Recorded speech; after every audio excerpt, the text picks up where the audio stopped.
Stavo scendendo con la mia famiglia verso Tiene.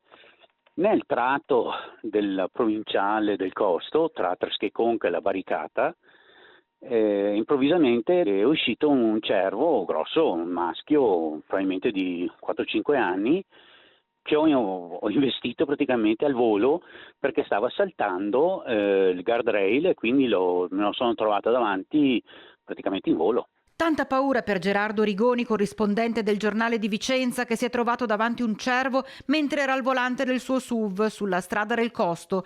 Tutto è successo in una manciata di secondi. Rigoni non è riuscito a evitare l'impatto con l'animale, che ha colpito anche una seconda auto che proveniva dal senso opposto di marcia per poi scappare verso la montagna.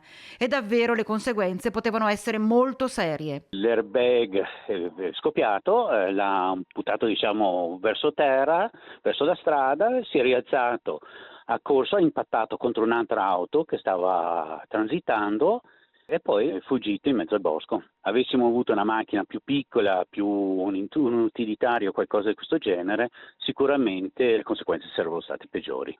La mente corre a quanto accaduto lungo l'SPV a Colceresa lo scorso 10 marzo, quando un 57enne di Pove del Grappa ha investito un cervo improvvisamente balzato in pedemontana, uccidendo la bestia e rimanendo gravemente ferito, tanto che si trova ancora ricoverato in ospedale. Episodi che, soprattutto negli ultimi tempi, si verificano più di frequente rispetto al passato, conferma Rigoni. I numeri anche rilasciati dalla Polizia Provinciale recentemente nei dati del fine anno mettono in risalto proprio l'incremento di investimenti di animali.